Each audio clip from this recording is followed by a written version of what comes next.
Coming up in just a few moments, we're going to speak with the man who was the 7th person diagnosed with COVID-19 a year ago. His incredible story, how he's been spending the last year, that's coming up.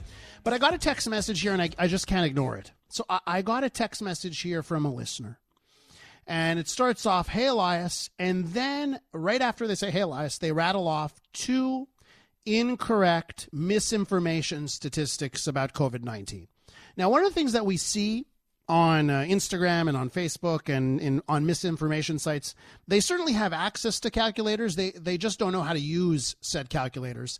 And it's something I see over and over again. I get people, they forward me stuff in an Instagram post. "Oh, look at what this blogger is saying."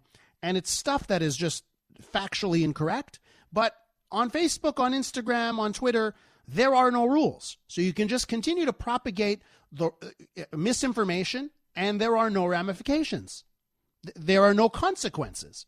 But this texter continues. This is what set me off, and this is what I have to talk about. He says, "Will you talk about that? Or does Bell Media still have a muzzle on you?" And it's so patently absurd. Bell Media, they have a muzzle on you. I want to point this out. You need to look up to the story of Kevin Krul, 2015, the president of Bell Media at the time. And he was booted from Bell. Why? Because he tried to interfere with one news story. You know, CTV News, CJAD, we are serious journalistic news organizations, and we can't get away with saying nonsense. We just can't. There's a Canadian Broadcast Standards Council. There's ethical standards. We go through training. I went to journalism school for 4 years. We can't just say nonsense. And as much as you, texter, would like to say, "Oh, look at these 2 made-up numbers that you saw on Facebook that I need to talk about or I'm being muzzled," it's nonsense. And I don't know how to get through. I feel empathy for you because you've been duped. You know, maybe you're in a tough place. Maybe you lost your job because of the pandemic, and then you end up on a Facebook page like, it's so simple. That person made sense. It's the truth, and it's not. But I tell you, the reason why I won't mention a faulty stat or this is because we actually have standards at this station across the street at CTV. And the same goes for all of our competitors, CBC, Global, all of them, the Montreal Gazette, the National Post. We have standards, and we can't just spout nonsense. And that's why we don't say stupid statistics that are made up like you see on social media. I'll end my rant there. But we at CJAD and all of our competitors that are in the media, we actually take this very seriously. And I hope our next guest, by the way, this leads into our next guest, a guy that had COVID-19 a year ago, the 7th person in Quebec diagnosed with COVID-19. He joins us on the line. And when I was reading your story, Pablo Gray is his name. Pablo, welcome to the program. Hey, thank you for having me. I'm sorry I had to take up some of your time with that rant, but I had to comment on what I think is something that a year after this pandemic has begun continues to happen. Pablo, tell our listeners about your story a year ago when you got COVID-19. What happened? Hey, yeah, I was coming back from Dominican Republic. That was back in February. We left on February 21st and came back on February 29th. I started feeling pretty bad, fatigue and fever and all the stuff. And my wife told me it's just a men thing, but it wasn't just a men thing. It was a COVID. I was one of the beginners. So at number 7, as you said. And so, go ahead.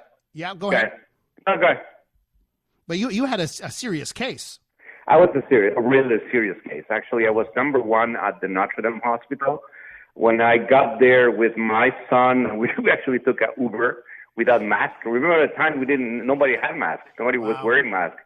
So we took an Uber without a mask. We got to the clinic, and the doctor first, because it was coming from the Dominican Republic, that country wasn't part of the list at the beginning, so nobody wore a mask.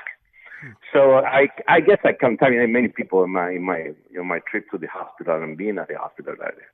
So that was kind of weird. And then the first thing is he told me, "Listen, you got positive, and your oxygen is going down pretty seriously, so I need to, put the tube into your body, into the tube." Wow. And that is from there. Listen, that was March 9 last year, exactly 1 year almost. And then I was intubated, and for 2 weeks till March 23rd, which is my daughter's birthday. Were you in a coma? Yeah, I was in a coma for 2 weeks and something. Wow. Yeah. and that was a horror movie, really full of hallucinations, and many things going on in my mind. And it's a horror story, really. And after the 2 weeks in a coma, what was the recovery like? What was your recovery process? The recovery is quite weird because when you got out, one of the first things that I remember is I actually took the tube out of my body myself on March 23rd because they were trying to move me. When my wife told me they were talking to Chinese doctors to try to see what movements they were making in China to try to improve the patient.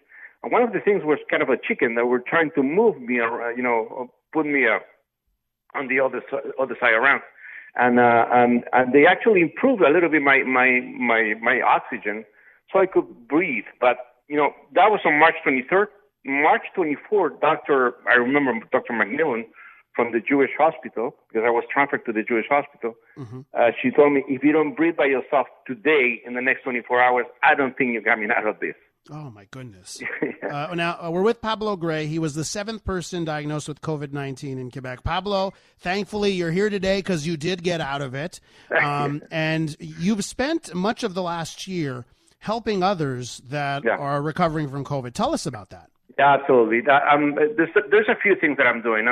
I'm working on a podcast. Actually, we launched a product in my company, which is R7, Resuscitate number 7.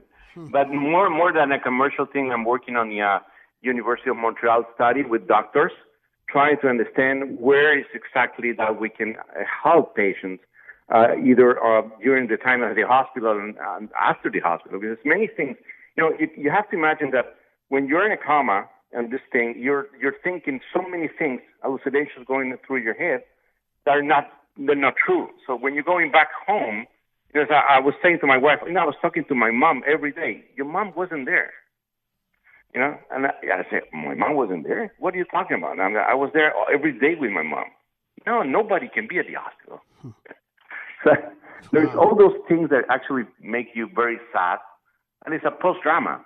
It's simply that. And you must have, in helping people recover, you must be seeing people still struggling, right? They're quote unquote recovered, but really not. Elias, it's funny because I was laughing at what you said before that I came into online, and you were talking about the misinformation, and through the families, people listening right now, they probably have different perceptions from the family members. And that's one of the worst things right now, because you get into a family and somebody has an interpretation of the rules, and some of the members have another interpretation. That's the risk, because that's the way we get contaminated. Pablo, listen, I'm happy that you've recovered and you turned COVID-19 into good and positive things and helping others. I appreciate you coming on the show on basically the year anniversary for you. Yeah, it's a year anniversary for me. It's a good one. Pablo Gray, the 7th patient in Quebec on COVID-19. Thanks so much, Pablo. Take care. Thank you for having me. Thanks.